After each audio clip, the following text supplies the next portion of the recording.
J'aime bien ces représentations du bon pasteur où vous avez un joli berger avec son beau vêtement ample, absolument immaculé, avec une petite brebis parfaitement peignée sur les épaules qui fait la taille d'un petit agneau sur lequel on n'a pas de quoi manger beaucoup. Et c'est mignon et c'est joli et il est en train de se balader sur une prairie qui ressemble à un gazon anglais. Sauf que la réalité, nous la connaissons, si vous vous baladez un jour avec une brebis sur les épaules, vous risquez de sentir, en plus de l'odeur, le poids de tous les chardons dans lesquels elle s'est baladée et de comprendre ce que c'est que le suin. Bon. Et puis, nous-mêmes, être comparés à des brebis, c'est pas très agréable. Vous avez sûrement déjà manipulé des brebis et vous savez que lorsqu'il y en a une qui commence à se barrer par un trou dans la haie ou dans la clôture, c'est même pas la peine d'arrêter les autres. Elles partent d'une manière qui est tellement bête que c'est peut-être ça qui a donné le nom bête, ou l'adjectif plutôt.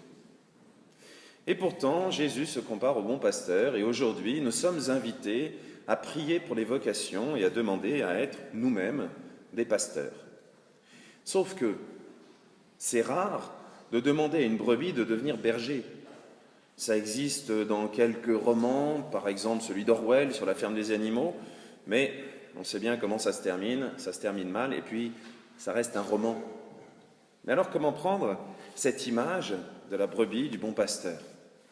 Déjà, c'est Jésus lui-même qui fait un saut en faisant le lien entre le pasteur et les brebis. Lui-même se présente, c'est ce qu'on a entendu dans l'Apocalypse, comme l'agneau, immolé pour nous, celui qui donne sa vie pour ses brebis, l'agneau qui se fait le plus petit d'entre nous, qui se fait identique à nous et qui, de l'intérieur, nous sauve. Ça pour nous dire que quand nous nous demandons si nous sommes dignes de devenir pasteurs, bergers, eh bien, la réponse est non. Mais c'est justement ça que le bon Dieu attend. Il attend de nous qu'on lui réponde « Seigneur, je ne suis pas digne ». Vous savez, comme à la messe, quand on s'approche de l'Eucharistie, « Seigneur, je ne suis pas digne de te recevoir, mais dis seulement une parole, je serai guéri ». « Seigneur, je ne suis pas digne de répondre à ton appel, mais puisque tu l'as déjà dit, cette parole, et que je suis appelé, eh bien, je sais que tu vas bien réussir à te débrouiller. » Aujourd'hui, en priant pour les vocations, nous devons donc demander à Dieu non pas de nous envoyer des pasteurs dont on rêve de l'extérieur, un peu comme on rêve d'avoir le TGV qui vient jusqu'à Dieppe et peut-être même jusqu'à Anvermeux, parce que ça serait bien de rouvrir la gare et comme ça on aurait une liaison directe. Mais il n'y a pas intérêt que ça passe dans mon jardin quand même. Eh bien pour les vocations, c'est souvent comme ça. On demande à avoir le pape François comme curé, ça serait bien, avec la foule qui va avec la papa mobile, comme ça c'est plus pratique. Et puis, ça roule moins vite sur les routes de campagne. Et puis, quand il s'agit nous-mêmes de répondre à l'appel, c'est-à-dire quand ça passe dans notre jardin ou que c'est l'un de nos enfants ou petits-enfants, on dit « Ah non, quand même, moi j'espérais avoir des arrière-petits-enfants, donc non, pas le mien ». Permettez-moi de vous raconter une chose qui m'est arrivée réellement. C'est pas une... J'étais dans un supermarché avec maman, et je suis tombé sur une dame qui avait été ma nounou il y a très très longtemps, que je n'avais pas reconnue parce que j'étais vraiment tout petit, à peu près de l'âge de Nathan, quand elle était ma nounou. Et maman dit « Vous reconnaissez, c'est le petit Henri dont vous êtes occupé ?»« Ah bon ? Oh, il a grandi, et qu'est-ce qu'il devient maintenant ?» C'était marqué dessus, j'avais le col pour... Ah, il est devenu prêtre. Et elle, le cri du cœur « Oh, c'est dommage, pourtant il n'était pas moche !» Comme si le bon Dieu ne devait choisir que les moches, ou les idiots, ou ceux qui sont inaptes au mariage, ou ceux qui sont inaptes à d'autres choses. Et c'est là peut-être que nous avons besoin de nous convertir, c'est-à-dire de nous changer et d'accepter des vocations qui soient ici, maintenant et pour nous.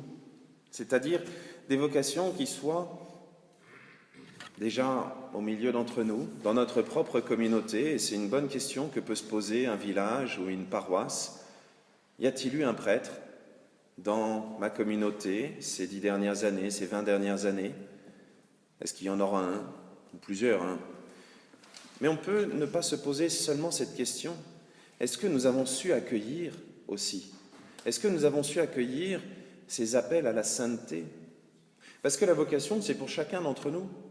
Même si on a déjà choisi comme vocation le mariage ou d'autres choses, tous nous avons une vocation particulière et c'est la vocation à la sainteté. Mais cette vocation, nous devons l'inventer.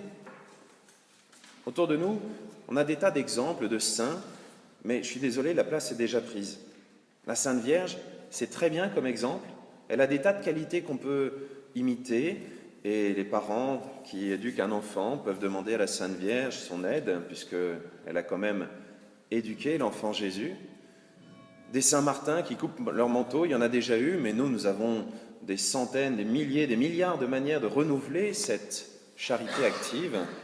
Nous devons inventer la sainteté d'aujourd'hui, notre sainteté à nous, pour nous maintenant. Et puis, lorsque nous prions pour les vocations, nous devons demander à Dieu aussi, Seigneur, que ta volonté soit faite. Seigneur, peut-être que tu appelles l'un ou l'autre à une vocation particulière, de consacrés, de religieux, de religieuses, de prêtres, de bonnes sœurs, de célibataires consacrés dans le monde. Peut-être que tu en appelles certains, et peut-être que moi, dans ce cas-là, tu m'appelles à les accueillir, ces vocations. Alors, en priant pour les vocations, ne prions pas pour des vocations sur une autre planète, mais prions pour ici et maintenant. Pour que dans nos familles, ou nous-mêmes, si on n'a pas encore choisi notre vocation, le bon Dieu soit capable de nous la faire entendre et que nous soyons capables d'accueillir ces vocations, même si elles ne sont pas exactement celles qu'on attendait,